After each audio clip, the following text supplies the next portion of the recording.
Let me start with something simple, something harmless, something you might even laugh at. A doll.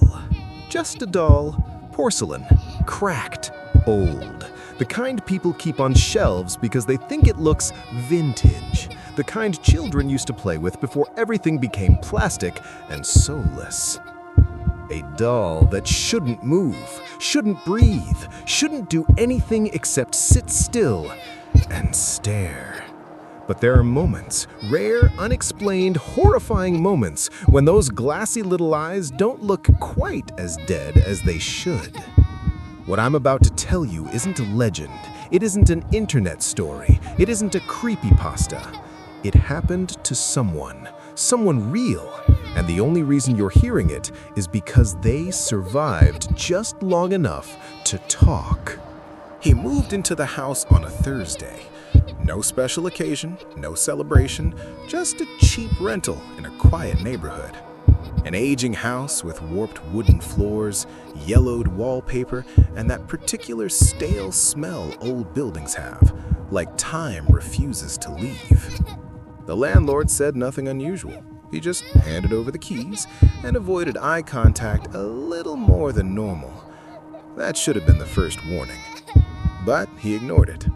People ignore a lot when they want a place to call their own. He unpacked quickly. Boxes, clothes, kitchen stuff. And then he saw it. On the highest shelf in the living room, perfectly centered, face turned slightly downward, hands folded neatly in its lap. A doll. Porcelain skin, hair the color of dried leaves, and eyes so glossy they reflected the room around them. He didn't know who put it there. It wasn't listed in the description. There was no note. He assumed the landlord forgot it, but when he tried to reach up and grab it, his fingertips inches away, something inside him hesitated. Not fear, not superstition, a feeling. The kind you get when you realize someone is standing behind you, but you haven't turned around yet. He left the doll on the shelf. He didn't know then that this was the most important mistake of his life. The house was silent that first night. Too silent. He couldn't sleep. The floors creaked when nothing touched them. Pipes groaned as if the house itself was shifting, breathing. Around 1:30 a.m., he walked into the living room to get a glass of water.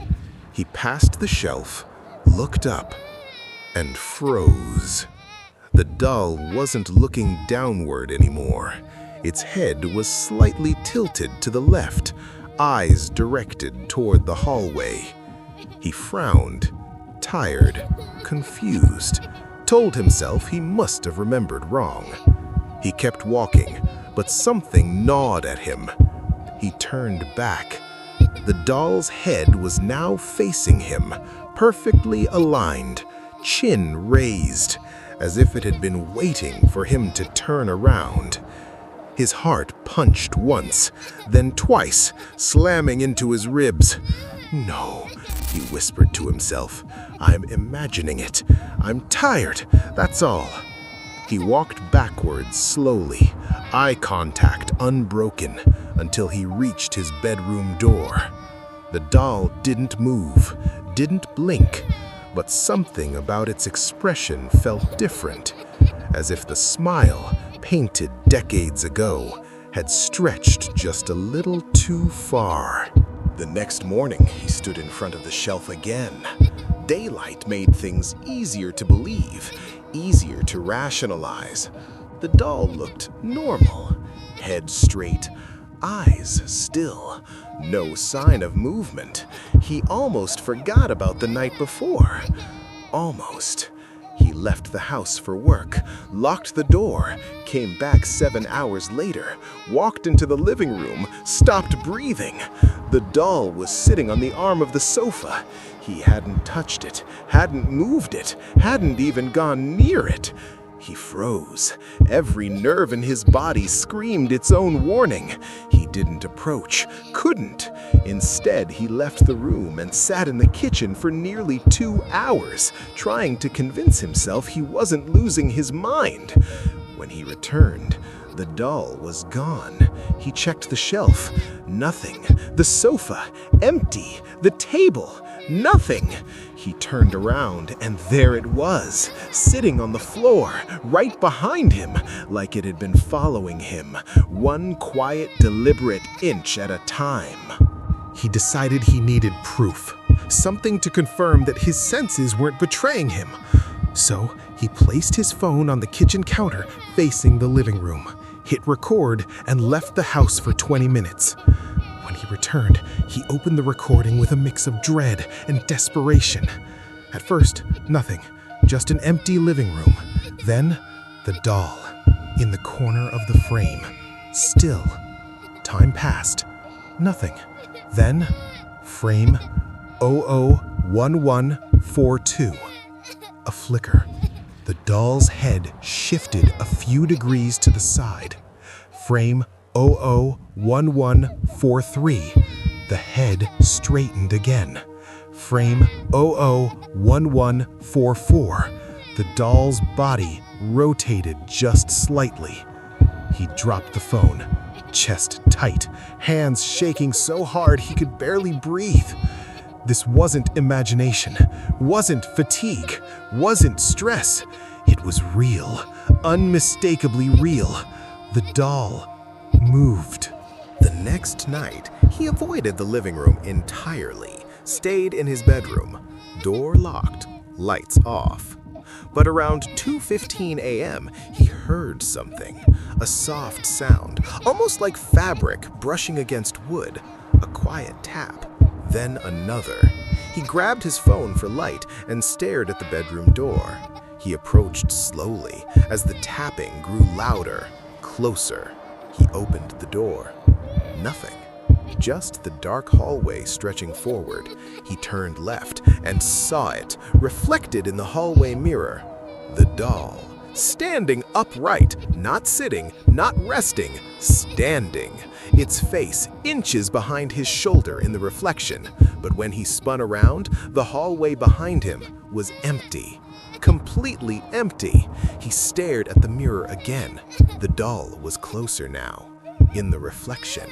He slammed the door shut and stumbled backward, heart roaring in his throat. The doll was somewhere in the house, getting closer, always closer, only moving when he wasn't looking. He started researching the house, the previous tenants, the origin of the doll. Every search led nowhere until he stumbled upon a local archive entry. A police report from 1984. Child found deceased in old Victorian house. Cause undetermined. Doll found clutched in victim's hand.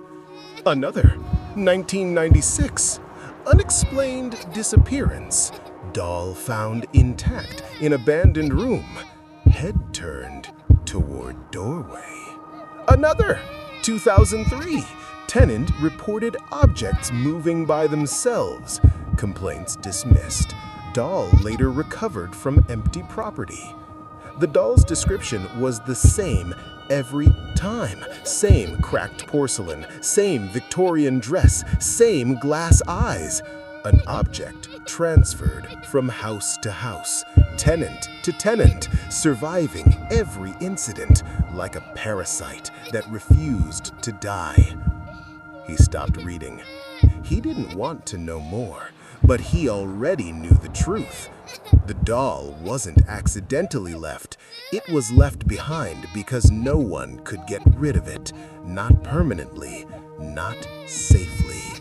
And now, it had attached itself to him. From that day on, everything became worse. Small objects in the house moved on their own. Doors shifted open. Lights flickered only in the living room. But the worst part wasn't the movement, it was the sound. Late at night, when the world was quiet and half asleep, he heard it. breathing, soft, uneven, just behind him. But every time he turned, nothing was there. He started sleeping with the lights on, stopped going into certain rooms, stopped looking directly at the shelf. But no matter what he did, the doll kept getting closer. He would find it on the stairs, in the kitchen, on the bathroom sink, sometimes inches from his face when he woke up gasping in the middle of the night. The more he feared it, the more it moved. On the last night, the house felt different.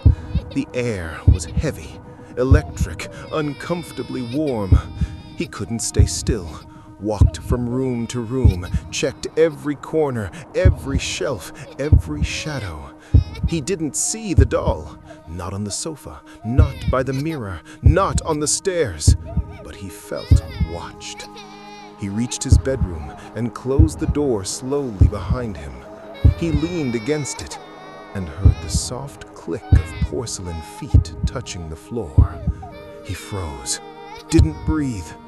Then, with agonizing slowness, he turned the doorknob and opened the door a few centimeters, just enough to see the hallway.